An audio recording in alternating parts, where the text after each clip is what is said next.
Kona Ice can be all you want it to be, or Kona Ice can just be the hobby that you want it to be.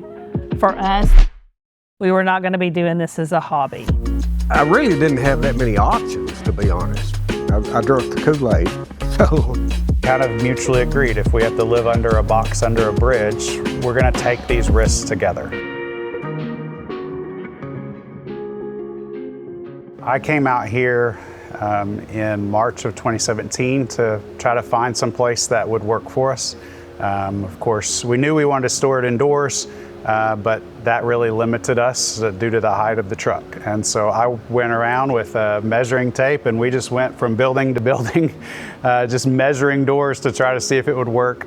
I started out of my house, had the one truck, but the one thing I found out quickly that the door to my barn was 10 feet and my truck was 10 feet 1 inch.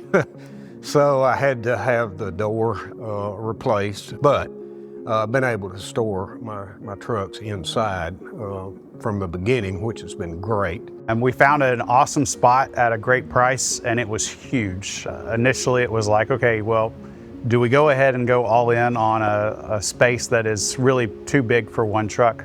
From the very beginning, we knew we wanted to fill it. We knew that moving out here, Kona offered us a lot of opportunity to grow our territories, and so jumping all in with a bigger space made sense.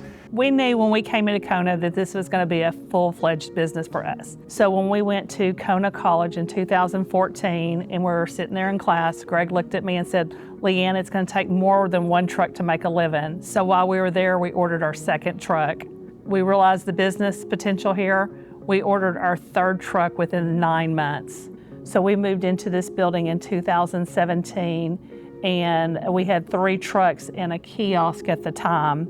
And we thought this would be plenty of room forever, and now we're going to have to add on next year. Yeah, once we purchased it, we thought we'll never need any more room, but that's not the case now. Kona keeps coming up with Tom's and the next adventure and stuff. Yeah. So. Yeah.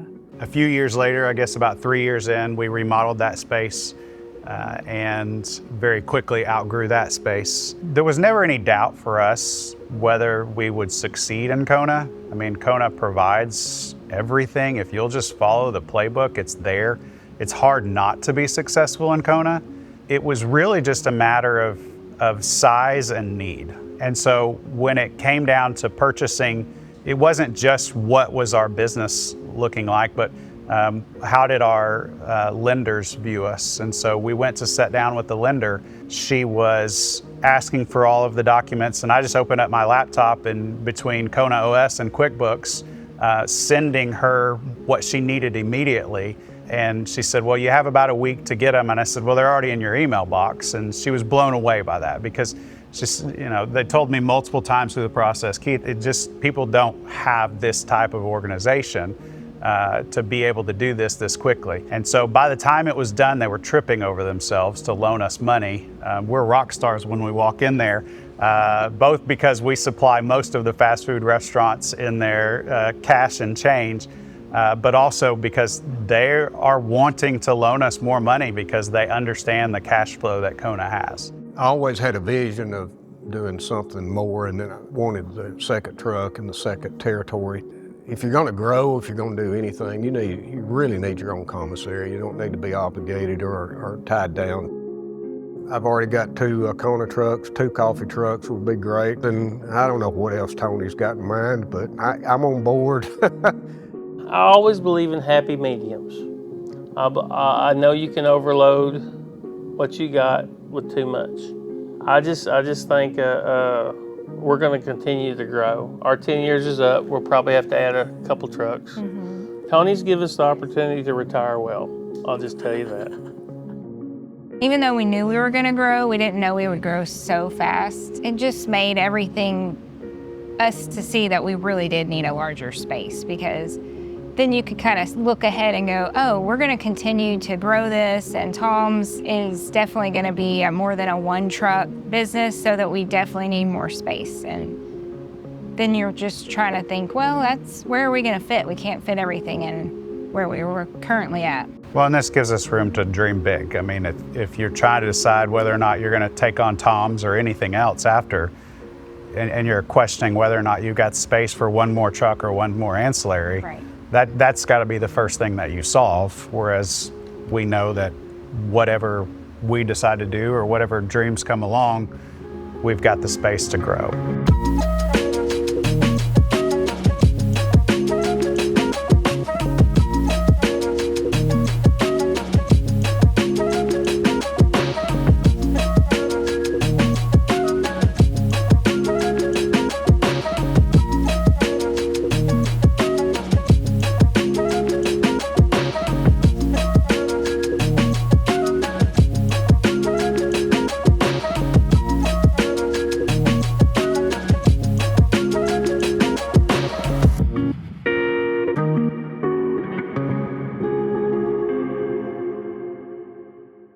The cool thing about Kona, you feel really good at night when you put your head on the pillow, is that you're serving that same $4 classic and you're still able to give that much money back. And you start talking about you're pumping hundreds of thousands of dollars back into your community.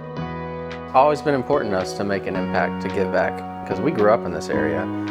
This is our home, so we want to do whatever we can.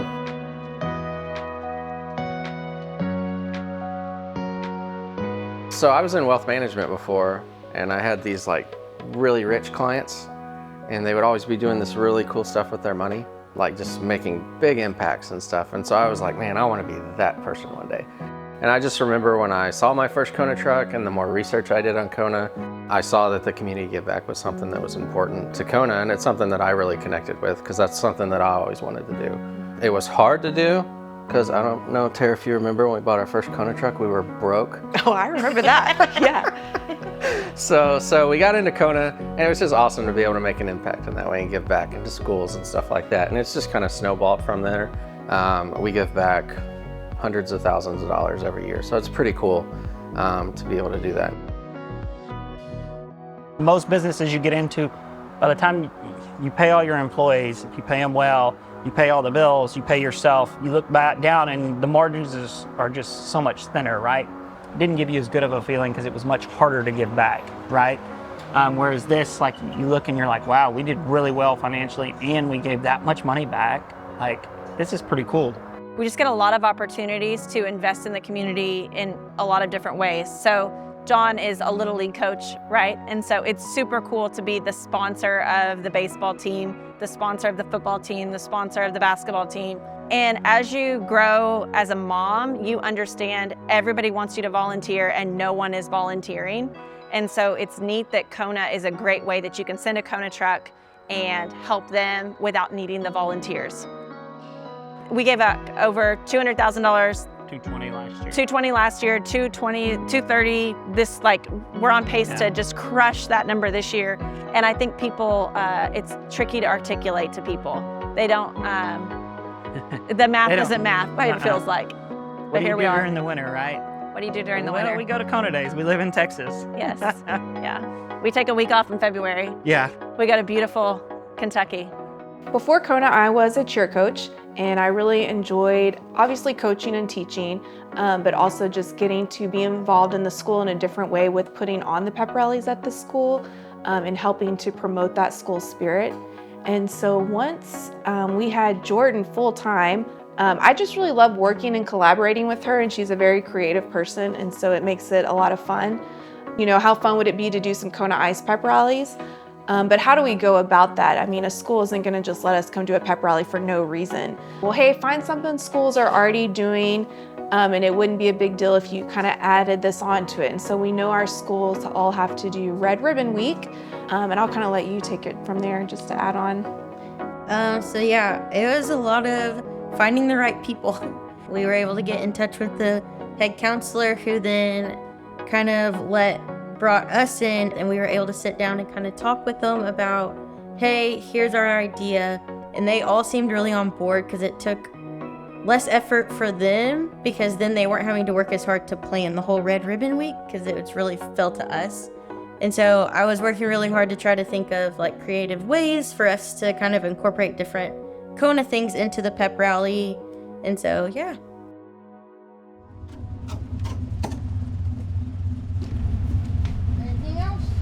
So we're about to set up for our first pep rally ever. We're really excited. Also a little nervous, but it's okay. We're getting everything set up. We got some fun games gonna happen. We got teacher games, student games. We even have some that mixes up the teachers and students, but I think the kids are gonna have a blast. Great DJ. Nailed it. Yeah. I'm a professional DJ on the weekends.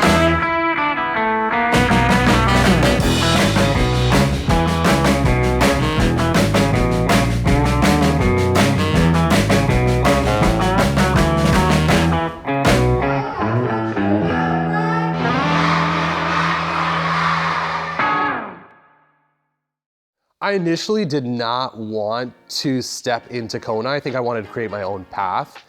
However, I realized this felt like something I needed to do. And it felt like home, honestly. You can't just kind of dip your toes in the water. Like, you have to go all in. And that's what I did. We can work more cohesively and we can be on the same page. We'll see how that works out. Working with family is, it's different. It's definitely very different.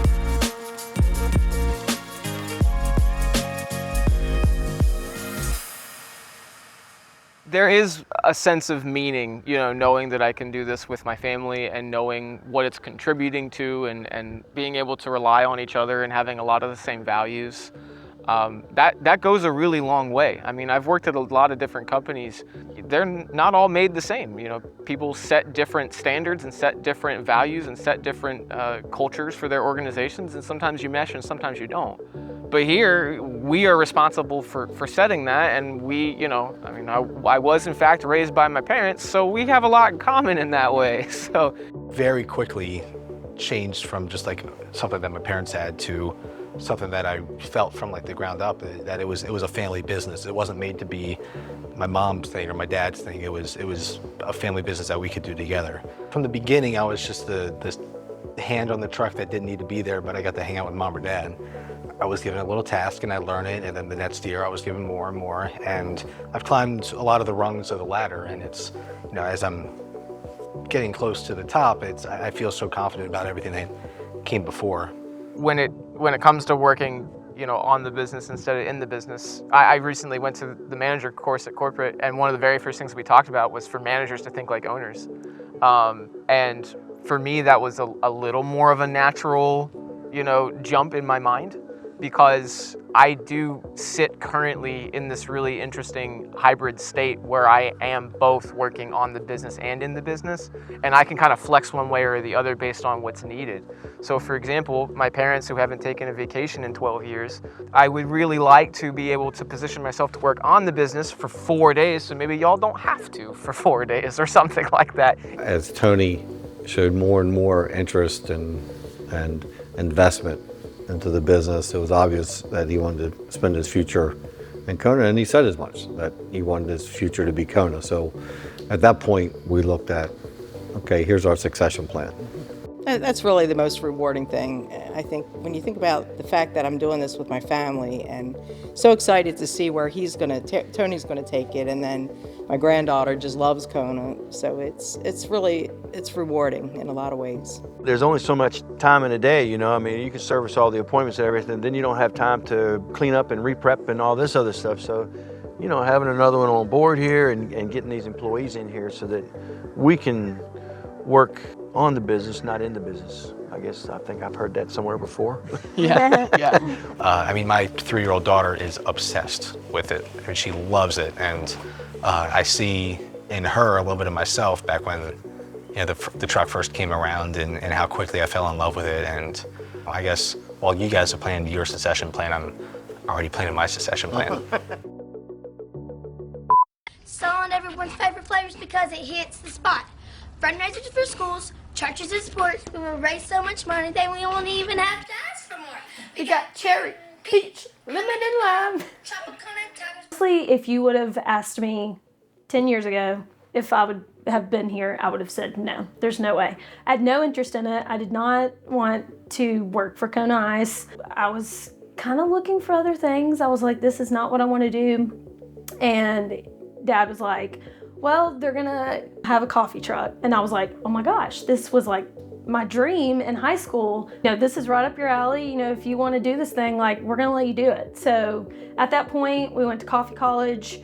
We came back, and 6 months to a year, it was just me. And I was working my tail off, and it was so much fun, but it was exhausting for sure. I was working next to Kona every single day because we were in the same commissary, and I realized, like, okay, this is kind of, I could do this, like, this is fun.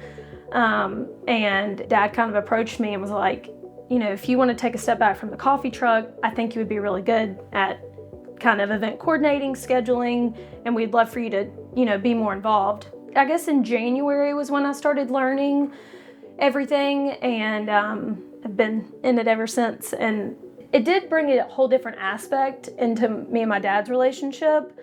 I mean, like I said, we were always really close growing up, but now, like, I don't know, I don't know, I feel like we're a good team, all of us, and it's fun. I tell everyone, I mean, it's the best decision ever. I mean, I know that this is where I'm supposed to be. I like get kind of teary-eyed about it, but I love it for sure. So this story really starts off back in the 90s when my parents first immigrated here from India. The first thing my father did was he actually got this beaten up old van and converted it into an ice cream truck, which is really ironic, kind of the ice cream trucks we hate nowadays, but that is how our story actually began. I think eventually my parents realized that this was not something that could be scaled at that time. So they started to invest in other businesses, motels, hotels, other franchises. And then one day, my father comes home with a Kona ice truck, and I'm like, Dad, not again. But this time felt a little different. It felt better. It felt like somebody had actually taken on the ice cream truck and made it marketable. So initially, of course, it started off as just the odd jobs here and there, wherever it can help out. And then it just kind of transitioned into, let me take on staffing. Let me transition this into more of an organized business. I think with Prepay and with Kona OS, it has been phenomenal and absolutely something that has aided in our growth and our scalability. I think with Kona, it's one of those things where if your children aren't going to take it on, you're going to have to sell it, right? Who's taking this on? Where is it going to go? Maybe your manager. I think we're going to see a lot more people and their children and second, even third generation coming into this in the next couple of 5 to 10 years, you know? And it's great, the resources and the tools we have to be able to make this something that's generational long-term. Tony had announced that we have this new vertical coffee. I absolutely had to jump on it. I knew that it's something that I always wanted to get into. So I think from their years of experience of business, I think they just thought, okay, you know, maybe we're not helping you with this. This is you on your own. I think they knew that I'd still call on them a little bit, and I absolutely did. Shout out to my parents for that. But when they saw the reception, I think in their minds, they could only think back of when Kona first started and how challenging it was to knock on doors and get the business. They were struggling to see that coffee could potentially just skyrocket on its own without having to really sell it the way we did. We're not driving around neighborhoods. For the very first time, we are not driving around neighborhoods, knocking on people's doors and asking for their business. They are calling us.